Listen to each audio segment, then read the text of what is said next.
Hello, new power generation. I'm here with some new comic reviews, so let's get going, shall we? I have some new comics here. I'm doing a lot of catch-up since I've been really busy over the last month, so I completely apologize. I'm sorry. That's how life kind of goes. So let's get going. First off, we have Daredevil #1. Wait, this isn't by Kevin Smith. Oh no, it's a new Daredevil #1. Still with deep into this era of renumbering. Hopefully this won't last much longer. Maybe another 10 years or so we'll keep renumbering books. But Daredevil #1 by Mark Waid and Paulo Rivera.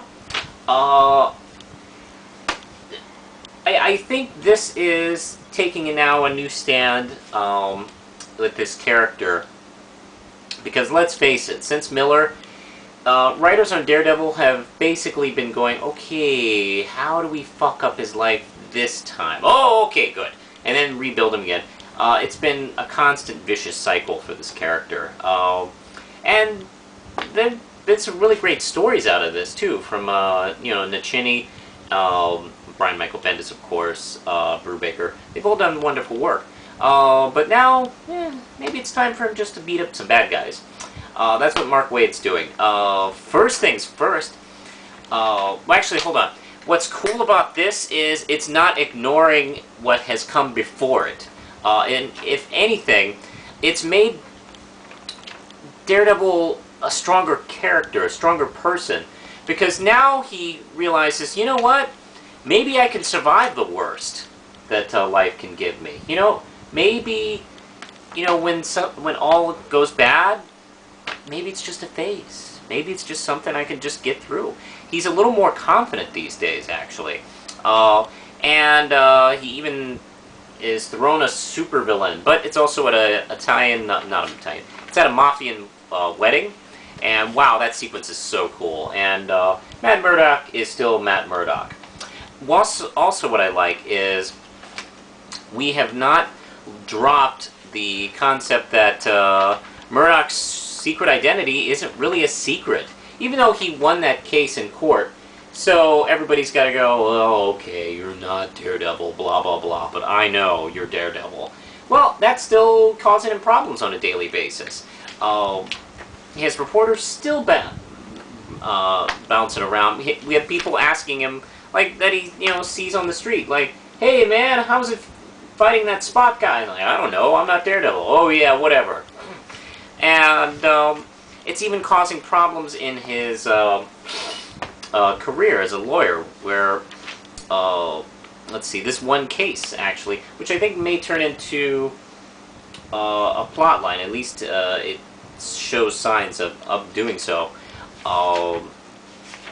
Big problems. The art is just beautiful and clear. I dug this issue a lot. It's a lot of fun. Also, look at that. It's beautiful. There's some bits of it that almost remind me of a little John Romita Jr., a little Lee Weeks back on Daredevil. Really cool stuff. And there's also a little backup story, which you may... I don't know, I think a lot of people may skip this because not really any action's going on. But it's just kind of a reintroduction to Matt Murdock's life. And him and Foggy touring around New York. Kind of showing us how he views the world. Very great. I love this issue. You should definitely check it out. It's the best Daredevil #1 I've ever read. 5 RAM chips. If you skipped it for whatever reason, go find it and pick it up. Now, off to Gates of Gotham, issue 3 by Scott Snyder and Kyle Higgins. Actually, they're co-writing this thing. They're co-plotting it with Kyle Higgins doing the scripting with Ryan Perrott. And we're getting a little bit deeper into this mystery. Dick Grayson is feeling not too successful here once he wasn't able to prevent the explosion at the old Wayne Tower.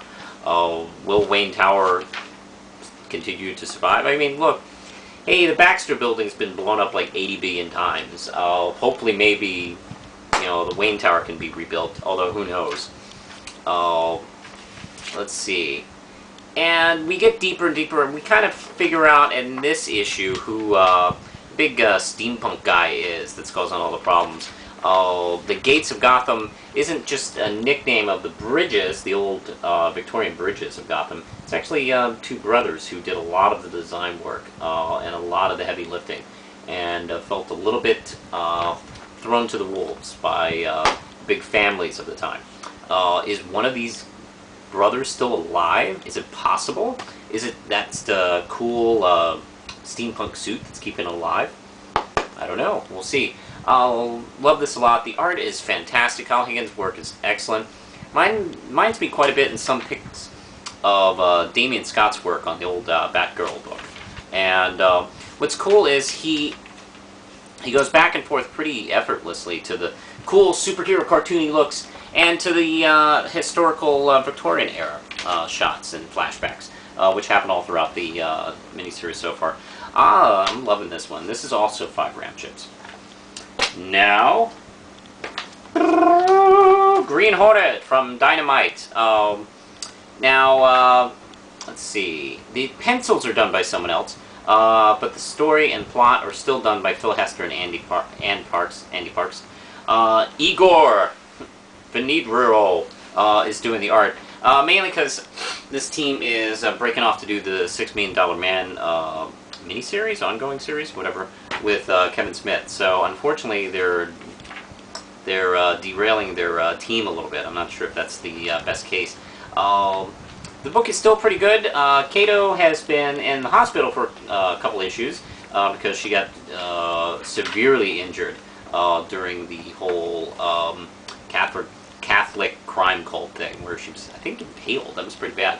But she wakes up and in costume and sort of she has to kind of run these trials in order to save maybe her father or Green Hornet, who's also been captured. This is actually part 2 story. I didn't review part 1, sorry. But a whole bunch of shit that Kato's been up, Kato's father has been up to, is coming to haunt these guys. Not too bad.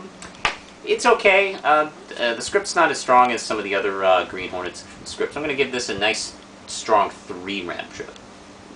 3 RAM chips. That's it for at the moment.